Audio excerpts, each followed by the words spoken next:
Então eu sou o Fernando Amaral, estou com 48 anos, passei uma boa parte da minha vida em Lisboa, portanto sou um city boy que explorei muito Lisboa dos anos 90. Fiz o percurso normal, que a maior parte das pessoas faz, da escola secundária, quis estudar artes, mas continuei no jornalismo. Já desde sempre, também por causa de uma certa tradição política lá em casa, que tem a ver com ser progressista, comecei a dar-me com pessoas ligadas à juventude comunista portuguesa, na altura, e que me abriu algumas portas, não é? De como estar organizado, quais são os temas essenciais para aquela idade e para a sociedade em geral. Mas também como comecei a ler sobre outras maneiras de pensar, inspirado pelos nossos poetas, como o Miguel Torga e como os Agostinhos da Silva, que seguem mais uma tradição anarquista de organizar a sociedade. Então, isso mais ou menos fez com que eu não me ligasse muito depois a seguir caminhos políticos, né? Mas começou-me a abrir as portas para a questão da ecologia, como luta essencial, como luta dos nossos tempos, não a luta pelos trabalhadores, mas a luta pela natureza, porque sem natureza não há nada, se não há nada nem há luta política por um mundo melhor. E então comecei desde pequenino, sim, a começar a pensar nessas coisas e a ligar-me a organizações, a ONGs na altura. Quando tinha 18 anos, a essa altura lembro-me de ligar à Amnistia Internacional, aos Greenpeace, etc., né, para estar mais informado e mais envolvido e para fazer o pequenino que cada um pode fazer. E depois segui o meu percurso de ir trabalhar. Fui trabalhar para a RTP, deu para perceber o que é que significa trabalhar nesses tipos de ambientes. Apeteceu-me desistir porque que não queria que a minha vida já fosse aquilo, não é? De ir já ter ter um trabalho bom e decente e seguir a fazer família. Então desisti de tudo e comprei uma carrinha Volkswagen e fui para a França apanhar fruta, que foi um choque para a família toda. Mas isso depois abriu-me outras portas no sentido humanista das coisas, porque uma pessoa quando viaja aprende, não é?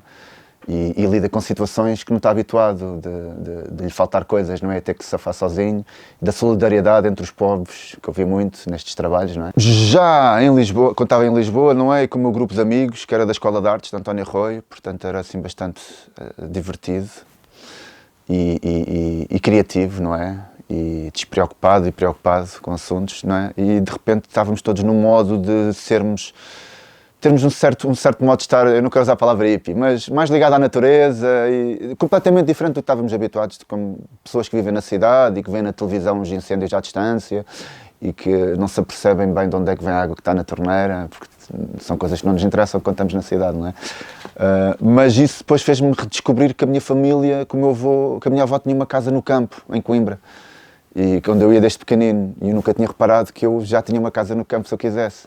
Então comecei a fazer um percurso de transição e por causa da vida e das crises que tem tido um país pobre como Portugal, não é? Com várias crises sistémicas do nosso sistema económico, fez-me perceber que eu se calhar não devia insistir tanto em ter aquela vida da classe média em Lisboa, porque ia estar debaixo de grandes crises e se calhar mais valia viver com menos, mas ir para o terreno da minha avó, para o campo, né? Onde eu vinha comprar um terreno e fazer uma casa a partir de 2004.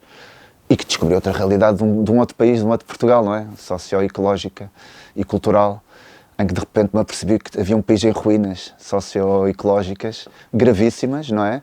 Porque temos toda a gente a viver nas cidades e ninguém se apercebe o que está a acontecer, não é?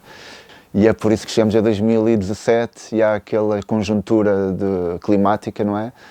Em que em 15 de outubro, depois já há aquele incêndio que foi o maior da Europa até ali, em que eu estava aqui e eu partilharei o vídeo convosco, como filme, não é? Era impossível não ter filmado um bocadinho e deu para perceber o que é que significa viver em territórios em ruínas ecológicas, sem floresta, cheio de gente boa que querem fazer coisas boas que depois no final dão água para beber na torneira em Lisboa, a quem não se apercebe disso. O problema é que temos 800 mil hectares de área em Portugal de eucalipto, das quais 700 estão abandonadas. Os números reais, estão abandonadas e improdutivas, em que poderiam já ter lá carvalhais a produzir água, porque a água planta-se, não é? E para o turismo, quantidade de milhões de euros que se não se faz, por não termos floresta. Quem é que vai fazer um piquenique para um eucaliptal, quer dizer, não é? Vêm, mas não ficam, quer dizer, porque não sabiam como é que era, mas depois já percebem-se que, espera aí, isto é uma floresta, não é um sítio com água a escorrer e verde e com várias cores, e afinal estou aqui numa coisa completamente deserta, quente, sem piada nenhuma, quer dizer, sem animais, sem nada, não é? Quer dizer, as pessoas acho que ainda não se aperceberam. É o país do mundo com mais eucaliptos, em termos proporcionais. E isto porque houve uma indústria que se fundiu um bocado com o nosso Estado. É uma história que começa em 1957, que engloba o nosso ditadorzinho e a guerra no ultramar, e começa aí, que foi uma oportunidade boa para o país fazer dinheiro para pagar uma guerra na África. O problema é não há floresta, não há biodiversidade, não há corredores ecológicos e está a ser mal feita a gestão do eucalipto. Isto não faz sentido a maneira como está a ser feito, não é? Não se protege as aldeias, não se dá oportunidade de trabalho a ninguém. O eucalipto não dá trabalho. Dá trabalho nas fábricas, mas fora das fábricas não. 3 pessoas com uma máquina hiper moderna que custa 300 mil euros fazem isto tudo. A área de um concelho inteiro, não é? Ou seja, há este problema. A raiz do problema nós sabemos qual é. É políticas, más políticas e corrupção. O polvo da indústria dos eucaliptos, da fileira da pasta de papel, infiltrou-se na Assembleia da República, nas universidades, está por todo lado, não é? E fazem muito greenwashing e controlam narrativas, etc. E o problema tem a raiz, que é a política florestal de 1938, que veio roubar baldios, que são as terras comunitárias que não pertencem nem ao rei nem ao Estado, pertencem ao povo, porque o povo precisa ter terras para plantar a sua comida, se não tiver as chuvas. E houve uma política do Salazar que destruiu isso tudo e que tirou esses pastos e esse modo de vida para meter pinhais, na altura, não é? E que mais tarde veio a dar nestas tragédias todas de centenas de mortes que já acumulados, não é, neste país, e uma tragédia ecológica, não é? O problema está identificado. Portanto, antigamente podíamos não saber qual eram os problemas, mas hoje sabemos, não é? E sabemos como resolvê-los. Mas depois deparamos com uma máquina enorme, que é uma parede que é difícil de derrubá-la, não é? Ou chegamos à conclusão que nem queremos derrubá-la, queremos ajudá-la, queremos moldá-la. Portanto, eu não quero acabar nem com os eucaliptos nem com nada, estás a ver? Esta mega empresa dá 5% de produto interno bruto a Portugal. Mas sim, chegamos a esta altura, não é?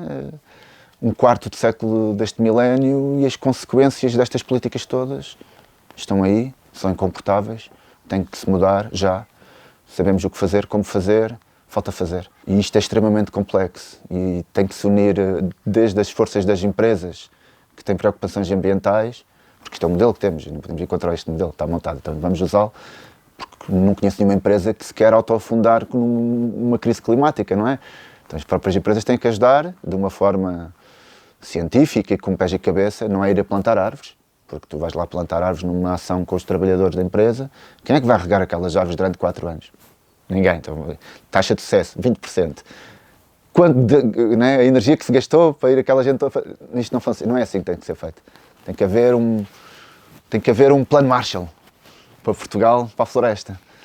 Então, a primeira coisa que eu posso dizer desse dia foi que o dia começou muito bonito, estava tudo muito bonito, e havia assim um silêncio no ar, estava tudo bem. Depois levantou-se uma ventania e passado um bocado havia um fumo no ar perto e sem a gente dar conta está a arder ali, de repente está a arder acolá, de repente já está a arder aqui ao pé e de repente está aqui à minha frente a arder. E de repente, isto tudo, eu digo a palavra de repente porque foi mesmo, tipo, foi uma sequência muito rápida de eventos que ninguém está à espera. E assim, tu podes proteger a tua casa, limpá-la à volta, mas ninguém se ocorre que a tua casa vai arder porque não está tudo limpo. Tu vês na televisão que está tudo limpo, não há problema. O fogo, tens que limpar o mato e tal, não há nada encostado à casa, não há árvores. E de repente há um sofá que entra um autocombustão na varanda, em que estão chamas a vir para cima de uma janela e que eu não me quis aleijar e pensei, eu vou ter que fugir, já não é hipótese. E é aquele momento dos pânicos e não sei o que é que tu nunca pensaste que ias precisar ter uma mala arranjada para fugir, que faz com que depois a perca tenha sido maior, mas depois ao mesmo tempo que me leva a pensar, vou-me a pensar, ok, eu perdi as coisas não perderam mim, porque nesse dia morreram pessoas, portanto eu não posso queixar muito. Eu quando começo a ficar triste das minhas bibliotecas, ou de memórias, ou coisas históricas que se calhar deviam ter estado no museu e não aqui, põe logo em perspectiva a questão de, não, calma.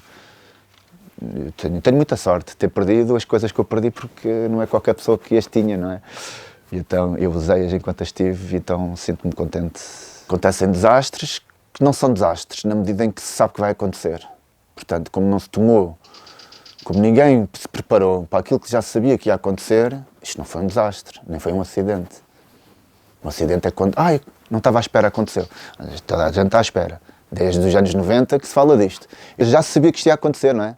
Eu próprio já podia ter feito outra coisa para não ter uma perca tão grande, sabendo que isto eventualmente podia tudo arder. Mas o tratamento dado a seguir da falta de preparação de um país em termos legais e de leis que não havia e que foram feitas depois e que entravam em contradição com outra...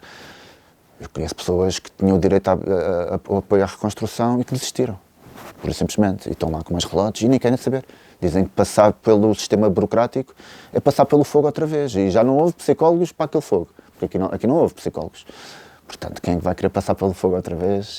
Estavam aqui pessoas que não tinham casa e que a Câmara demorou a reagir, mas houve coisas que aconteceram e houve alguns apoios, né, de pessoas que ficaram mesmo sem sítios para dormir. Houve muita solidariedade do povo, né? As pessoas interajudam-se. Né? Eu tenho sorte, tenho privilégio de classe, né? Tenho a classe média, tenho uma casa, a casa de férias da minha mãe, né? A casa da minha avó, vá, é aqui na aldeia e a gente mudou-se para lá. O que não é onde nós queremos estar, a gente quer voltar para aqui, não é? Mas eu tive essa sorte, então deu para amortecer, digo, o impacto um bocado. Por muito que depois essa amortização acaba por ser um bocado estranha, porque de repente o tratamento foi dado da legalidade ou ilegalidade do meu caso. Arrasta-se tanto no tempo que de repente a almofada transformou-se numa coisa, ficou em pedra, não é? Vamos pôr assim, é chato. Porque aconteceu um fenómeno como o meu caso, que é, tens uma hipoteca, tens um empréstimo bancário, o seguro que o banco te obrigou a fazer é para proteger a hipoteca do banco, não a tua casa. E eles não dizem isto a ninguém. Quer dizer, se calhar dizem, mas as pessoas pensam, bom, estou a pagar um seguro que diz lá que se isto arder, eles metem o dinheiro. Metem o dinheiro para pagar ao banco e tu ficas sem a casa e sem o seguro. Porque o seguro era para pagar a hipoteca, a casa servia de garantia ao banco. A casa ardeu, o seguro meteu o dinheiro na conta. A Caixa Geral pega no resto que faltava pagar da minha hipoteca e levou o dinheiro todo. E eu fiquei sem dinheiro do seguro para reconstruir, sem casa e com o Estado a dizer que eu não mereço apoio porque tinha seguro. Se isto faz algum sentido a alguém, eu acho que não faz. Mas... Só que depois isto tem consequências graves, não é? Na vida das pessoas. E da comunidade em geral, porque depois isto tem ramificações, não é? Tudo tem ramificações. Mas a parte triste é esta, que é toda a gente tem direito às casas. Opa, mas não darem o que é devido a pessoas que querem ter um impacto ecossocial de transformação no território, com as ferramentas todas, com provas de... Epá, é de género. Então, mas estamos a cavar aqui uma sepultura a Portugal? Se não apoias as pessoas que têm poder de criar impacto positivo no território, ou é porque as queres tirar de lá, porque há aqui um outro plano para este território, né? Que é a eucaliptização total e tudo menos ativistas, não é? Porque eles chateiam, metem o dedo na ferida, não é? E fazem com que alguém perca dinheiro. E vamos todos para as cidades e acabou, porque se calhar é um bom plano. Eu às vezes penso nisso, sim, se formos todos não me importa ir também. E deixamos isto aos bichos, isso eu concordo. E criamos nas cidades coisas incríveis, isso é verdade. Nas cidades dá para fazer coisas incríveis das novas economias circulares e das cidades de 15 minutos, e há muito mais solidariedade, há outras coisas que aqui não há, não é? Mas não, eu tenho o direito de viver aqui, a terra, não é, dos meus antepassados, e quero fazer aqui oásis e ajudar a mostrar que, por muito que me digam que em 2100 isto não comporta vida, porque não vai comportar vida meio Portugal, opa, não é porque o futuro é negro que eu hoje não acendo uma luz, não é? Quer dizer, está pior na medida em que, tendo visto o que aconteceu, tendo visto o que era necessário ser feito, tendo tentado fazer alguma coisa, tendo visto o resultado disso, eu acho que eu ainda não ouvi falar de nenhum relatório estrutural em relação ao que aconteceu ao nível da psicologia. Por exemplo, os psicólogos foram ao terreno. Qual é o relatório? Onde é que está o relatório? Não está. Não há. Ninguém sabe o que aconteceu. Reconstrução. Como é que correu? Não estou a ver onde é que está o relatório, porque se for um relatório, alguém vai preso provavelmente. Este é um facto criminal, porque é por isso que não se fazem estes relatórios. Quando tens os arquitetos sem fronteiras e o bastonário da Ordem dos Arquitetos a propor dar uma ajuda a fazer o desenho das casas para serem desenhadas como deve ser, com materiais ecológicos e que respeitem a paisagem, e isso é recusado com a desculpa, isto tem que ser feito rápido. E depois foi tudo para empreiteiros sem escrúpulos, que fizeram casas de 10 mil euros, 20 mil euros e receberam 100. Tudo em pelador, como está aqui na minha aldeia. Aqui a senhora acende a salamandra, a parede derreteu. Paredes que não têm pilares em cima de pedras, quer dizer, e não há inspeções, não há nada. Viu-se alguns casos na televisão. Onde é que está o relatório? Não está. No dia que foi feito o relatório, alguém vai preso ou vai haver um problema grave. Mas havendo um relatório, eu acho que devia haver um relatório, porque não há. Ou seja, isto está pior. Está pior porque sabe-se o que se fazer, aprendeu-se alguma coisa, mas não se fez nada dedicado a esse assunto. Não se escreveu leis, não se preparou nada. Tenho ideias, coisas para fazer e vão sendo moldadas, não é? Então só quero trabalhar para questões ecossociais, não vale a pena fazer outra coisa. Não tenho esperança, não é isso que me move, pelo contrário, acho que a esperança pode...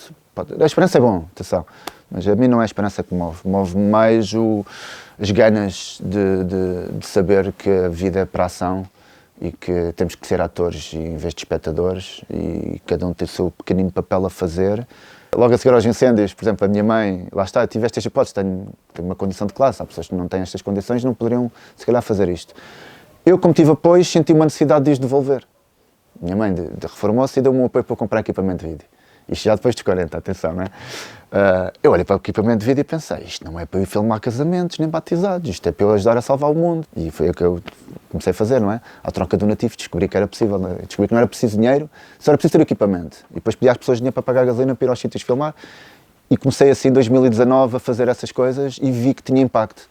E quando eu vi que tinha impacto, e quando a minha mãe também viu, que é antropóloga, vá, e tem, pronto, é progressista, e viu o impacto que eu estava a fazer, começou-me também a apoiar para eu conseguir, sabendo que não há ninguém que apoie, não há empresas que me vão apoiar para fazer videoativismo. Eu não ganho dinheiro a fazer vídeo, não é? Mas acontece essa desgraça, eu recebo...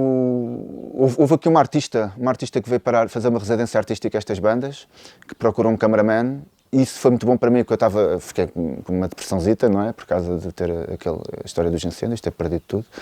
E de repente dei por mim ao lado de uma fantástica pessoa, artista, e a explorar o tema das florestas, e a precisar de mim. E era aquilo que eu estava a precisar na altura, é que alguém precisasse de mim para fazer coisas interessantes, não é? Aliás, como todos nós, precisamos de ser amados, precisamos que nos deem atenção, porque queremos dar, e se nós não damos, depois morremos por dentro. E esta pessoa fez isso, pegou em mim, eu filmei, e tivemos a gravar questões aqui na região acerca da floresta, e a coisa interessante foi que ela tinha esta escola de artista, não é? Então ela percebia de coisas, como por exemplo, que ela precisa de dinheiro, para ter dinheiro tem que ter nome, para ter nome tem que mostrar trabalho. Então fomos para um festival e ganhou um prémio este vídeo. No festival de Ecoceia, de vídeo ecológico, documentário ecológico. E ganhei lá o primeiro prémio de panorama regional. E aquilo fez-me sentir muito bem. Pensei, olha, está aqui, é isto que eu tenho que fazer. Aos 16 anos era isto que eu queria fazer. Grande a volta que isto deu e cheguei agora a esta altura e por causa desta tragédia transformei-a numa coisa positiva e boa e que tem impacto. E eu, quando me apercebi que tenho impacto, pensei, pronto, mais dinheiro, menos dinheiro para conseguir fazer isto, já estou a ter impacto e é isto que importa, acima de tudo. É trabalhar para ter impacto. Eu aqui tenho 1,5 hectare de terra, tenho um filhinho pequenino, não é? Mas nós vivemos bem numa microcasa. Eu quero devolver este terreno à comunidade e ao planeta como sendo um laboratório vivo de um sítio que é um oásis dentro de uma mega cultura de eucalipto. É um sítio que levou com incêndio.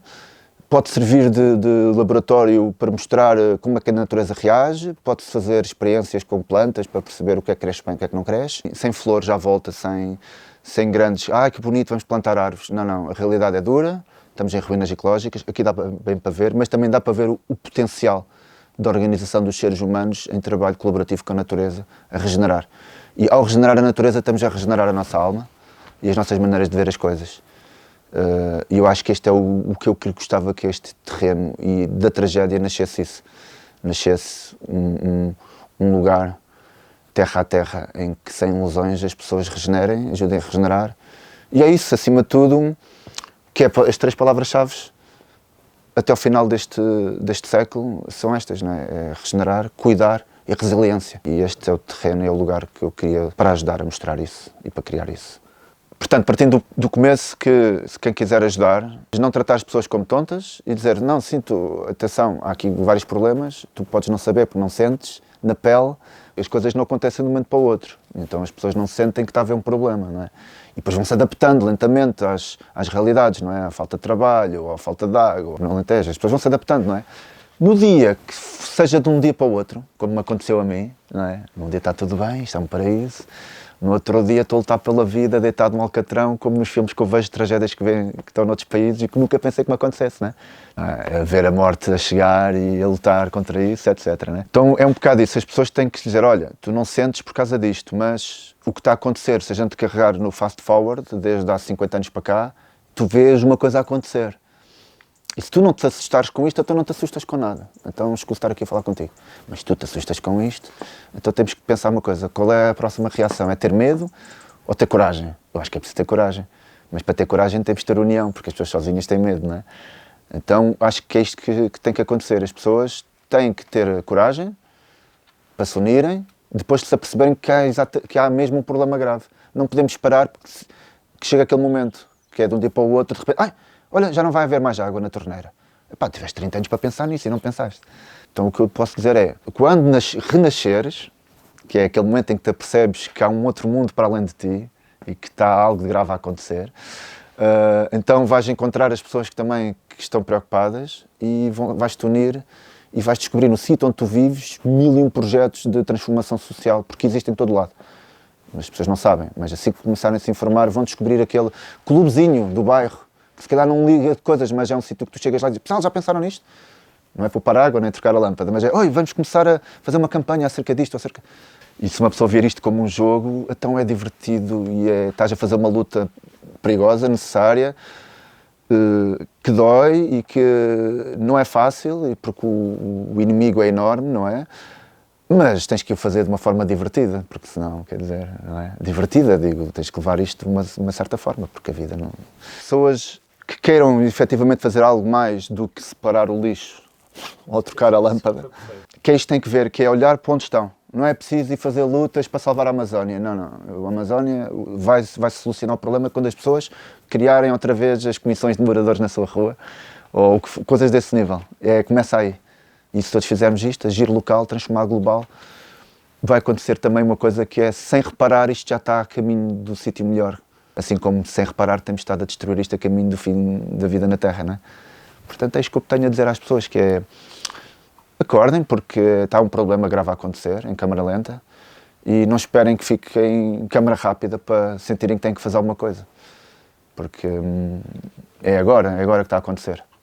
Boa. Obrigado por este bocadinho. Obrigado a vocês por quererem saber e quererem se informar.